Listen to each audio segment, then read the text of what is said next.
حضرت عبداللہ بن مسعود رضی اللہ تعالیٰ عنہ رات میں تہجد کی نماز پڑھ رہے تھے اور اس آیت پر پہنچے تو رونے لگے، آنکھوں سے آنسو آ گئے۔ ان کا معصوم بچہ سو رہا تھا۔ جب سلام پھیرا انہوں نے تو اپنے بچے کی طرف دیکھ کر کے کہا، من اجلک یا بنیا، اے میرے بچے، تیرا باپ رات میں تہجد پڑھ رہا ہے تو تیری بہتری کے لیے پڑھ رہا ہے کہ کل اللہ تعالیٰ تیرا معاملہ بہتر کر دے، تجھے کوئی نقصان نہ پہنچے، تجھے کوئی بگاڑ نہ پہنچے، تیری حفاظت کے لیے تیرا باپ راتوں میں تہجد پڑھتا ہے۔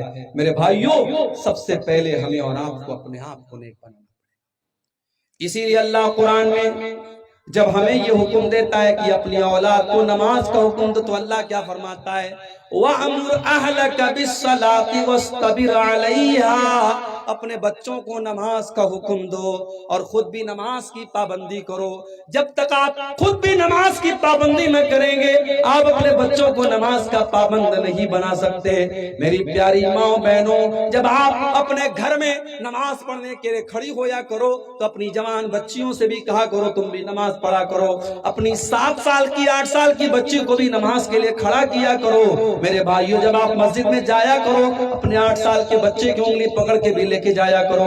اللہ کے نبی فرماتے ہیں، مروا اولادکم بالصلاۃ وهم ابناء 7 سنین، جب تمہارے بچے 7 سال کے ہو جائیں تو ان کو نماز کا حکم دو، اور جب تمہارے بچے 10 سال کے ہو جائیں اور نماز نہ پڑھے تو ان کی پٹائی کرو۔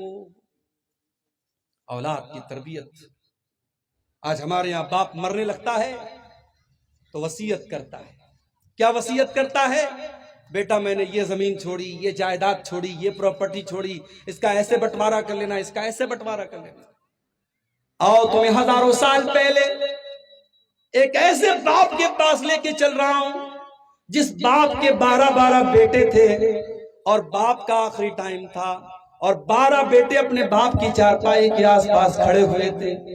باپ کا انتقال ہونے والا ہے، باپ مرنے والا ہے، باپ کی موت کا ٹائم ہے، اور 12 بچے اپنے باپ کی چارپائی کے پاس کھڑے ہیں۔ اور قرآن کریم میں اللہ بیان کرتا ہے، ام کنتم شہداء اذ حضر یعقوب الموت اذ قال لبنیہ ما تعبدون من بعدی قالوا نعبد الہک و الہ آبائک ابراہیم و اسماعیل و اسحاق الہا واحدا۔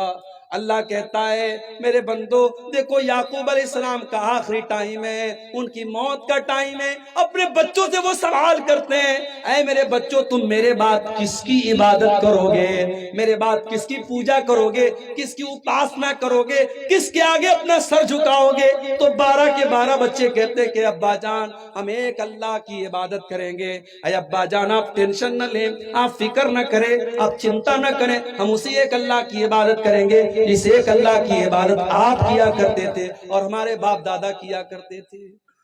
میرے پیارے بھائیوں، آج بھارت کی سرزمین پر بھی اور نیپال کی سرزمین پر آپ نظر اٹھا کے دیکھ لو کتنے باپ ہیں جن کی بچیاں جوان بیٹیاں کالجوں میں پڑھ رہی ہیں، یونیورسٹیوں میں پڑھ رہی ہیں، اور غیر مسلموں کے ساتھ اپنے باپ کی ناک کٹوا کر، اپنے باپ کی عزت کو خطرے میں ڈال کر وہ غیر مسلم کے ساتھ پیار اور محبت کے جال میں پھنس کر کے بھاگ جاتی ہیں، اور پھر اسلام کو چھوڑ کر کے اس کے مذہب میں داخل ہو جاتی ہیں۔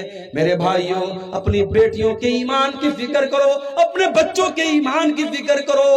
آپ کے بیٹے دولت کمائیں یا نہ کمائیں، آپ کی بیٹیاں دولت کمائیں یا نہ کمائیں، لیکن کل قیامت کے دن جب اللہ کی بارگاہ میں جائیں گی، اگر ان کے پاس ایمان کی دولت ہوگی، ان کے پاس توحید کی دولت ہوگی، یاد رکھو میرے بھائیوں اس سے بڑی کوئی دولت نہیں ہوگی، توحید سے بڑی کوئی دولت نہیں، ایمان سے بڑی کوئی دولت نہیں۔ اگر ہمارے پاس سب کچھ ہے اور ایمان نہیں ہے، ہم سے بڑا بد نصیب کوئی نہیں، اور ہمارے پاس کچھ بھی نہیں ہے لیکن ایمان ہے تو ہم سے بڑا خوش نصیب کوئی۔